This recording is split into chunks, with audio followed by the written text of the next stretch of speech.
আমন্ত্রণ চ্যানেল 24 এর সকাল 10টার খবরে শুনছিলেন একেএস সংবাদ শিরোনাম। আপনাদের সাথে আছি আমি মঞ্জুর আরেফিন। রংপুরে 4 মার্ডারের তদন্ত নিয়ে ব্রিফ করছেন মহানগর পুলিশ কমিশনার। দর্শক, আমরা সরাসরি চলে যাচ্ছি সেখানে। সিদ্ধার্থের স্বর্ণের ব্যাগ ওই সন্ধ্যায় পূর্ণি কাকির বাসার মাটিতে পুঁতে রাখে। পূর্ণি কাকি এ বিষয়ে কিছু জানতেন না। পরের দিন সিদ্ধার্থ দোকানে কাজে যায়, সে বাড়িতে ছিল, তাকে পরে পুলিশ ধরেছে। তাদের প্রাথমিক পুলিশের কাছে বক্তব্য আর বিজ্ঞ আদালতে যে বক্তব্য দিয়েছে, এটাতে আরো অনেক কিছু ক্লিয়ার হয়ে গিয়েছে। আমাদের কাছে ময়নাতদন্তের যে রিপোর্ট এসেছে, সেই রিপোর্টে 4 জনকে শ্বাসরোধ করে হত্যার বিষয়টা ময়নাতদন্তে প্রমাণিত হয়েছে। আর যে 2 জন নারী ভিকটিম আছেন, আগামী চক্রবর্তী এবং প্রীতিলতা চক্রবর্তী, আমি উনাদের প্রতি সম্মান রেখে, মৃতদের প্রতি সম্মান রেখে বলছি যে উনাদের ভেজাইনাল সোয়াব নেওয়া হয়েছিল, কোনো ধর্ষণের আলামত পাওয়া যায় নাই।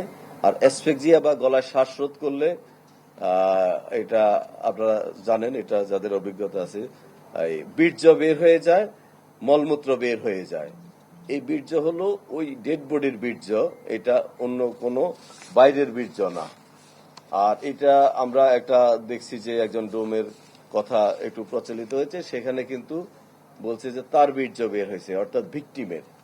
এটা হলো গলায় ফাঁস লাগলে এবং চোখগুলো একটু বের হয়ে আসে, এটা হলো গলায় ফাঁস লাগলে এই জিনিসগুলো হয়।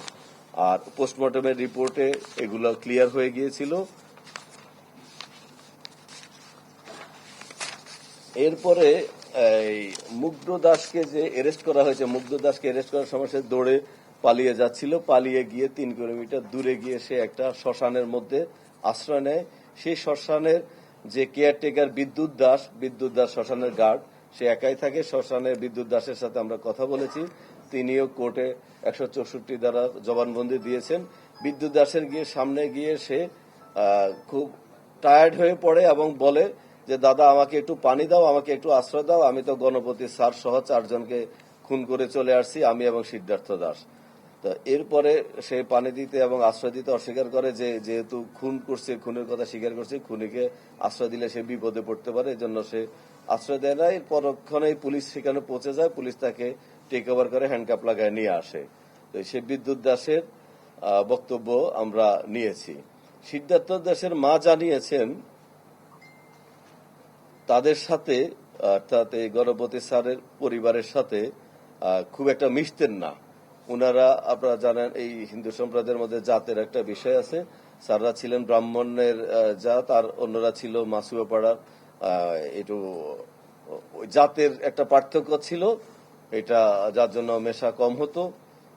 আর আমরা আগামী চক্রবর্তীর যার সাথে বিয়ে হওয়ার কথা ছিল, অদিত কর, পেশার ছাত্র, ওনার সাথে আমরা কথা বলেছি। উনি ফোন বন্ধ পেয়ে শুক্রবার এবং শনিবার ওই বাড়ির সামনে দিয়ে উনি অনেকবার যাতায়াত করেছেন, ওনার বান্ধবীর ফোন বন্ধ পেয়ে। এবং বাসার সামনে বসে থাকা কয়েকজন নারীর সাথেও কথা বলেছেন, প্রতিবেশীদের সাথে। সেই প্রতিবেশীরা উনাকে বিভ্রান্তিকর তথ্য দিয়েছেন, অর্থাৎ উনাকে সহযোগিতা করেন নাই, যে এরা কোথায়, বলছে যে কোথায় না কোথায় চলে গেছে, শুক্রবার থেকে দেখি না। অর্থাৎ তাদের অ্যাটিচিউডটা, এটা অদিত করের বক্তব্য। অদিত কর বারবার এখানে সে ঘোরাফেরা করছিলেন, বাসা বন্ধ ছিল, ফোন বন্ধ ছিল। আর আমাদের যে 2 জন অভিযুক্ত অ্যারেস্ট আছে, সিদ্ধার্থ দাস, মুগ্ধ দাস, তাদের ডোপ টেস্টের প্রক্রিয়া, ডিএনএ স্যাম্পলের প্রক্রিয়া, এগুলা আমাদের আন্ডার প্রসেস। এগুলা বিজ্ঞ আদালতের অনুমতি নিয়ে একটু টেকনিক্যাল কাজ, যথাযথ কর্তৃপক্ষের মাধ্যমে এগুলো করতে হয়, সেই প্রসেসগুলো আমাদের চলতেছে।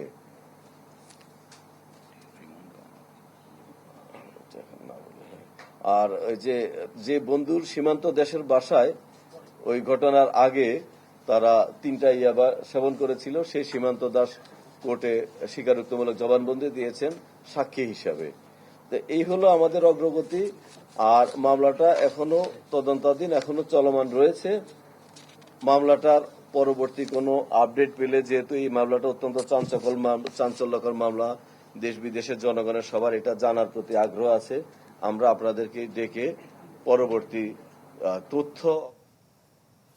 রংপুরে 4 মার্ডারের তদন্ত নিয়ে ব্রিফ করছিলেন মহানগর পুলিশ কমিশনার। আমরা সরাসরি যুক্ত ছিলাম সেখানটায়। রংপুরে 4 খুনের ঘটনায় নিহত শিক্ষক গণপতি চক্রবর্তীর বাড়ির ছাদ পানি দিয়ে ধুয়ে আলামত নষ্টের অভিযোগ উঠেছে।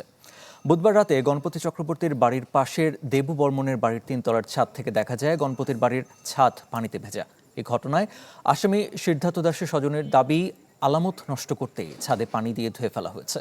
তবে পুলিশ বলছে ভুলবশত সুইচ চাপায় মোটর চালু হয়, পরে ট্যাঙ্ক উপচে পানি পড়ে। নেপালে ভয়াবহ ঢলে প্রাণহানির ঘটনায় গভীর শোক এবং দুঃখ প্রকাশ করেছেন প্রধানমন্ত্রী তারেক রহমান। দেশটির প্রধানমন্ত্রী বালেন্দ্র শাহ এবং দেশটির জনগণের প্রতি বাংলাদেশের পক্ষ থেকে সমবেদনা জানান তিনি। শোকবার্তায় প্রধানমন্ত্রী বলেন, প্রকৃতির এই কঠিন বিপর্যয়ে নেপালের পাশে আছে বাংলাদেশ, প্রস্তুত রয়েছে সংকটময় মুহূর্তে প্রয়োজনীয় যে কোনো সহায়তা দিতে। নিহতদের আত্মার শান্তি কামনা করেন প্রধানমন্ত্রী, সহমর্মিতা জানান শোক সন্তপ্ত পরিবারের প্রতি।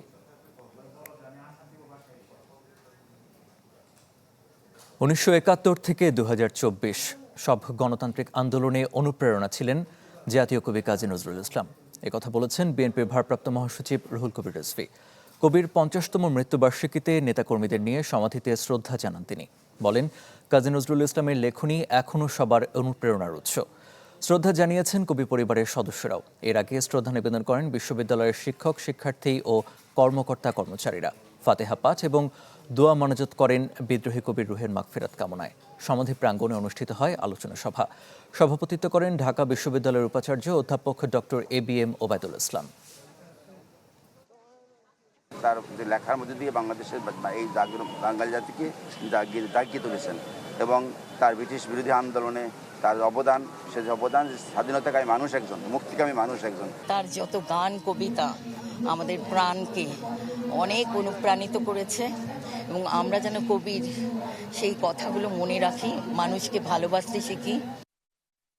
স্বাধীনতা যুদ্ধ, স্বাধীনতা আন্দোলন, আমাদের গণতান্ত্রিক আন্দোলন 90-এর এবং 24-এর জুলাইয়ের যে গণ অভ্যুত্থান, গণজাগরণ, প্রত্যেকটিতে যারা রাজপথে থেকে ভয়ঙ্কর স্বৈরাচারকে উৎপাটিত করেছে, যারা দুঃশাসনের অবসান ঘটিয়েছে, সেই সমস্ত তরুণ, কিশোর, শিশুরা নজরুলের গান গাইতে গাইতে রাস্তায় নেমেছে। নজরুল দিয়েছে এক বড় শক্তি।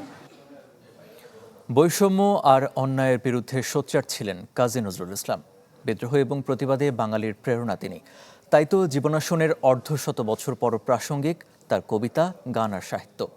মৃত্যুবার্ষিকীতে জাতীয় কবির সৃষ্টিকর্ম এবং দর্শনের কিছুটা তুলে ধরছেন রুম্মান আব্দুল্লাহ। বিদ্রোহের কবি, সাম্যের কবি কাজী নজরুল ইসলাম। তার কবিতা, গান আর দর্শন প্রজন্ম থেকে প্রজন্মে ছড়িয়ে দিয়েছে অন্যায়ের বিরুদ্ধে দাঁড়ানোর সাহস। নজরুলের প্রয়াণের অর্ধশত বছর পরও তার সৃষ্টি এভাবেই প্রতিবাদের প্রেরণা হয়ে আছে প্রজন্ম থেকে প্রজন্মান্তরে। আমি উন্মাদ, আমি উন্মাদ, আমি সহজা কিনেছি আদিকে আমার ঘুরিয়া গিয়াছে সব পাত। কাজী নজরুল কেবল সাহিত্যিক নন, বাঙালি চেতনারও গুরুত্বপূর্ণ অংশ। কবিকে মনে গেঁথেছেন এই সময়ের শিল্পীরাও। যে অসাম্প্রদায়িকতার কথা বলছে নজরুল, সেই জায়গাটা এখনো আমরা সেই জায়গাটাতে এখনো পৌঁছতে পারিনি। আমরা এখনো অসাম্প্রদায়িক কোনো জনপদ গড়ে তুলতে পারিনি। নজরুলের সৃষ্টি আজও মানুষের দৈনন্দিন অনুভূতি ও সংগ্রামের সঙ্গে মিশে আছে।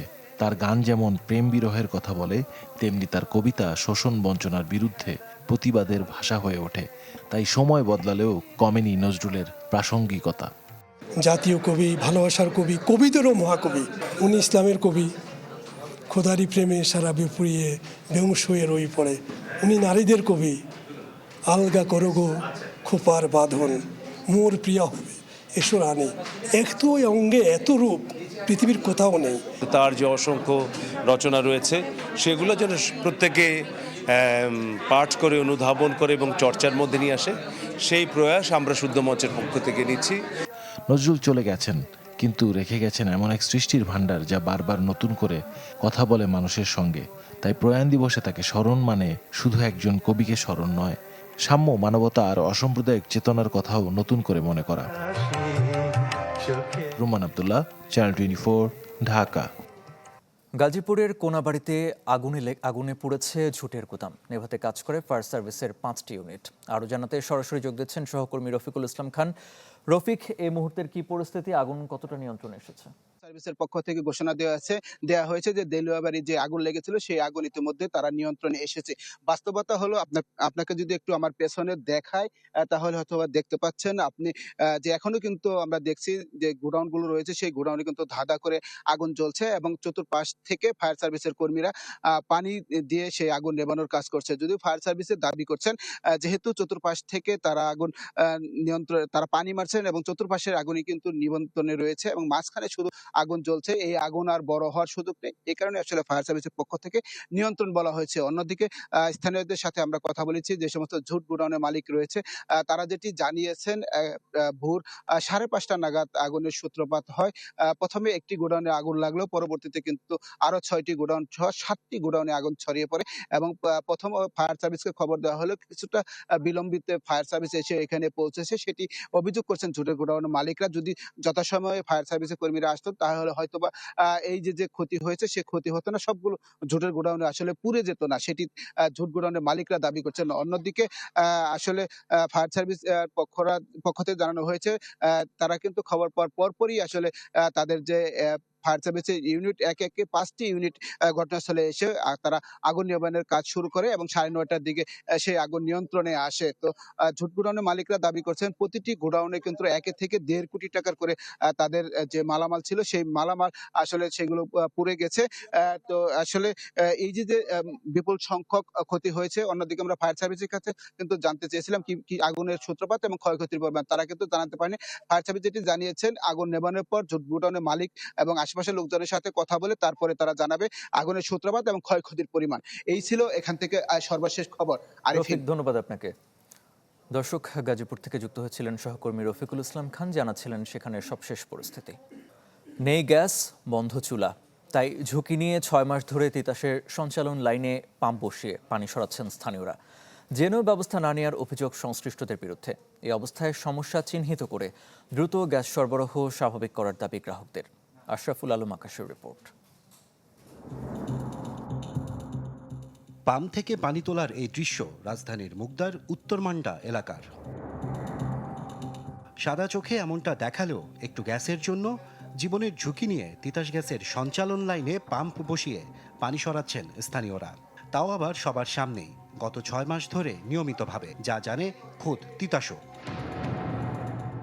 দিনের পর দিন, মাসের পর মাস এখানকার মানুষজন গ্যাস বঞ্চিত। সেই হিসাবে স্থানীয়দের মাথায় এসেছে যে তারা এখানে যে পানিটি জমা আছে গ্যাস লাইনের মধ্যে, যদি সেই পানিটি বের করে ফেলতে পারে তাহলে হয়তোবা তাদের যে গ্যাসের প্রেশার, যে চাপ, সেটি হয়তোবা তারা পরিষ্কারভাবে পাবে। সেই চিন্তা থেকে কিন্তু এই ধরনের একটি অভিনব কাজ তারা করেছে। তবে তারা একটি জানে যে এটি আইনগতভাবে একটি অন্যায় কাজ। অন্যায় অন্যায় করছি, এখন আপনাকে যা সাজা দিবেন, কিন্তু আমি তো গ্যাস তো পাই না। এই এলাকার প্রায় 10,000 পরিবার গত 6 মাস এমন সংকটে দিন পার করছেন। স্থানীয় সংসদ সদস্য ও তিতাস কর্তৃপক্ষকে বারবার তাগাদা দিয়েও মেলেনি কোনো সমাধান। তিতাসে হটলাইনে কল করেছি, তারপরে তাদের অফিসে গিয়েছি, তারা কোনো রেসপন্স করে নেই, তারা আমাদের কোনো কথা শুনতেছে না। পুরাতন লাইনগুলোকে আমরা উঠিয়ে নতুন লাইন প্রতিস্থাপনের জন্য দাবি জানাচ্ছিলাম। যে বিতরণ লাইন বা সার্ভিস লাইন, এখানে মানে গ্রাহকের হাত দেওয়ার কোনো সুযোগ নাই। টোটাল এই আপনার লাইনগুলোই চেঞ্জ করবে, কারণ যেহেতু 50 বছরের উপরে হয়ে গেছে, ফান্ডিং এর কারণে করতে পারতেছে না। গ্যাস নেই, তাই বলে তো আর জীবন থেমে থাকার না। কেউ রাস্তার পাশে, কেউ বাড়ির ছাদে, আবার কখনো বাড়ির সামনে মাটির চুলায় চলছে নিত্যদিনের রান্নার কাজ। 1 বছর যাবৎ আমরা এই লার্কি চুলা রান্না করতেছি। কুরবানির পর্যন্ত একটু ছিল, এরপরে থেকে একদম ইনটোটাল গ্যাস আসা একদম আমাদের এলাকায় একদম আসা বন্ধ। সকালে এখান থেকে রান্না করে নিয়ে যাই, দুপুরে রান্না করে, দুপুরেরটা বিকেলেরটা একবারে রান্না করে নিয়ে যাই আমরা সবাই এখান থেকে। ধোঁয়া আর তাপে রান্না করতে গিয়ে গলদঘর্ম অবস্থা গৃহিণীদের। কাঠখড়ি সংগ্রহের খরচ সব মিলিয়ে দুর্ভোগের যেন শেষ নেই। প্রতিটা ঘরে 500 করে বাড়াইছে, গ্যাস নাই, মানে অনেক কষ্ট হয়ে যায়। আমার শ্বাসকষ্টে নিশালাইতে পারি না। সঞ্চালন লাইনের সমস্যা চিহ্নিত করে দ্রুত গ্যাস সরবরাহ স্বাভাবিক চান এ এলাকার বাসিন্দারা। আশরাফুল আলম আকাশ, চ্যানেল 24, ঢাকা।